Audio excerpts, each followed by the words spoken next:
பகவானுக்கு இக்கதியா நமக்கெல்லாம் எக்கதியோ என்று சொல்லி ஆண்டவனே ஓடிட்டாரு. கைலாசத்துல நமக்கு என்ன வேலை? பகவானே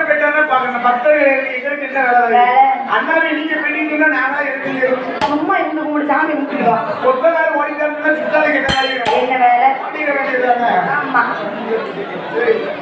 அப்ப பார்த்தார் மக்கள் இருந்த தேவாதி தேவரெல்லாம் மூவாதி மூவர்களும் அவருடைய வாகனத்தை எல்லாம் எடுத்து ஆண்டவனுக்கு பின்னால யாரெல்லாம் ஓடுகிறார் பாருங்க. எப்படி எப்படி ஓடுகிறார்கள்? அங்க வானவர் ஓடினார், ஐயவர் ஓடினார், தானவர் ஓடினார், முனியும் ஓடினார், ஆட்டுக்கிடா வாகனத்தில் அக்கினி தேவன் ஓடினார், அந்த எருமைக்கிடா வாகனத்தில் யமதருமனும் ஓடினார், பூசாமல் குடைபிடிக்கும் குண்டோதரன் ஓடினார், அந்த கணக்கதையும் போட்டுவிட்டு சுந்தரமுந்தரன் ஓடினார், காக்கைகள வாகனத்துல தனி மகமனும் ஓடினார், அந்த கழுதைகள வாகனத்துல மூதேவியாள் ஓடினார், அந்த புள்ளிமயில் நீரிலேறி வள்ளி முருகன் ஓடினார், சிங்கம் நல்ல வாகனத்துல காளி தேவி ஓடினார், கருடன் நல்ல வாகனத்துல கண்ணபிரான் ஓடினார், எல்லோரும் ஓடினார் ஈசனுக்கு பின்னாலே,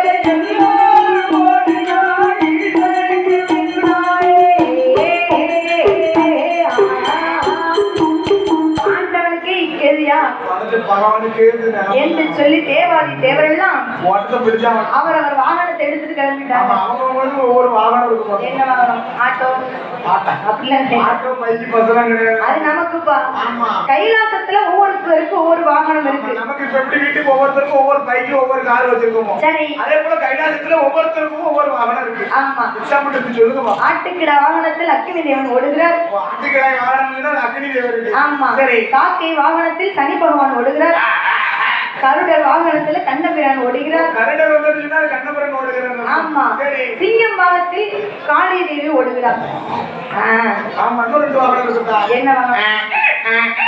கழுதை. அது யாருக்கு தெரியுமா? மூதேவி. மூதேவின்னு சொல்லாத, நித்ராதேவி. நித்ராதேவி. கழுதை வாகனத்தில் நம்மை மூதேவியார் ஓடுகிறார். நித்ராதேவி ஓடுகிறார். எருமைக்கிடா வாகனத்துல யமதருமன். கணக்கெல்லாம் போட்டுட்டு சித்திரபுத்திரர் ஓடுறாரு.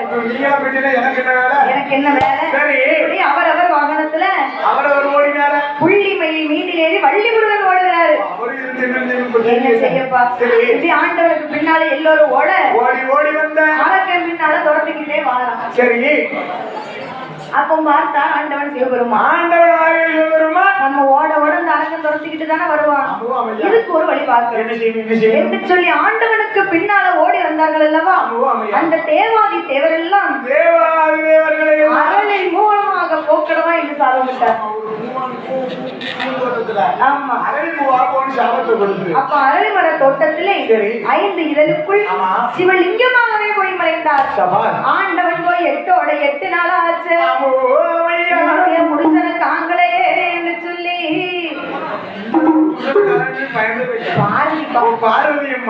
ஆமா, பகவான் போய் 8 நாள் ஆச்சு. நடக்கிறதுக்கு நம்ம தானே வரத்தை கொடுத்தோம். வரத்தை கொடுத்துட்டு இப்படி ஓடிட்டாரு என்று சொல்லி ஆண்டவனை காணாமல் ஆதிசக்தி பாரதா தேவியானவள் அவன் ஆண்டவனை தேடி எங்கெல்லாம் தேடி பார்க்கிறாள் தெரியுமா? நாடு எங்கோன் தேடி பார்த்தா அதனை நான் காணாமலே நடுப்பினாள் பாரதியா நாட்டுக்கேந்த நங்கையாளே நாட்டுக்கேந்த நங்கையாளே நானாய் உடைய நங்கையாளே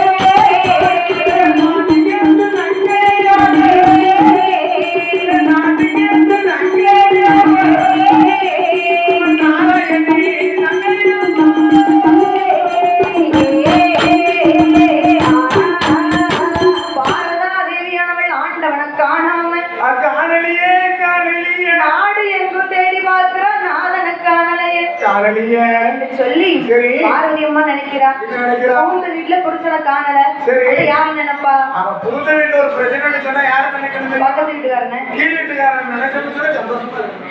அண்ணனை நினைக்கணும்பா ஓ அண்ணனை நினைக்கணும். புகுந்த வீட்டுல கஷ்டம்னா பிறந்த வீட்டை தானே நினைக்கணும் கண்டிப்பா நினைக்கணும். நீங்க நினைச்சிட்டே இருக்க. நினைப்போம்பா சரி. அப்ப பார்த்தா அது புகுந்த வீட்டுல ஒரு பிரச்சனை பிறந்த வீட்டுல யாரை நினைக்கணும் தெரியுமா? யாரு? அதுலயும் 3 லெவல் இருக்கு. அப்பாவும் நினைக்க கூடாது, அம்மாவும் நினைக்க கூடாது. சரி ஏன் கேளுங்க? ஏன்பா? என் புருஷன் மட்டும் அடிக்கான். அப்படித்தான் இருப்பான், அனுசரிச்சு வாழு. இது அப்பா. சரி இப்ப என் புருஷன் அடிச்சுட்டே இருப்பான். இதுதான் சொல்லி சொல்லி வளர்த்தோம் ஆரம்பத்திலே சொல்லி சொல்லி வளர்க்கணும்னு சொல்லுவா அம்மா. ஆமா இதே யார்கிட்ட சொல்லணும்? அண்ணே அண்ணன் சொல்லணும்னு நினைச்சுக்கோ. சரி. நீ போத்தங்கச்சி அண்ணன் மச்சான் நான் பாத்துக்கிறேன், நீ போமா அப்படின்னு ஆறுதலா சொல்லுவா. அதான் அண்ணன் வேணும் அந்த காரணத்துக்கு நினைச்சுக்கோங்க. ஏன்னா அந்த கோயில் கட்டி கும்பிடணும். நல்ல பாம்புட்ட குடியிருக்கிறதும் ஒண்ணு சரி. குளத்துக்காரன்ட்ட குடியிருக்கிறதும் ஒண்ணு நல்லா இருக்கு. அப்படிதானையா சரி. எப்ப படம் எடுக்கும் தெரியாது எப்ப ஆறு மூணு தான் நினைச்சேன். அப்ப பார்த்தால் பார்வதா தேவியானவள் தேவியானவள் ஆண்டவனை காணவில்லையே என்று சொல்லி பகவான் அண்ணன் ஆகப்பட்ட கோபால கண்ணனை எப்படி அழுது கொடுக்குகிறாள் தெரியுமா?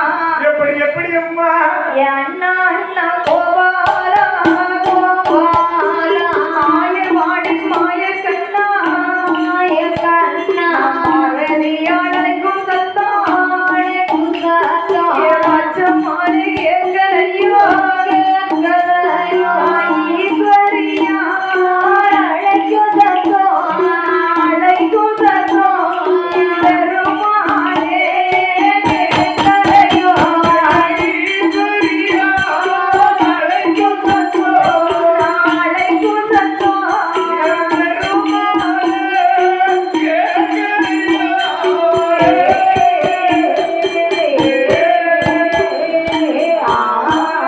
அண்ணா அண்ணா கோபாலா நீ ஆயிரபாடி மாயக்கண்ணா உன் கூட பிறக்கணுமா நான் கூட்டுப்பால் உண்ணணுமா ஒன்னா பிறக்கணுமா அம்மா ஒரு தாய்ப்பால் இருந்தணுமா அண்ணா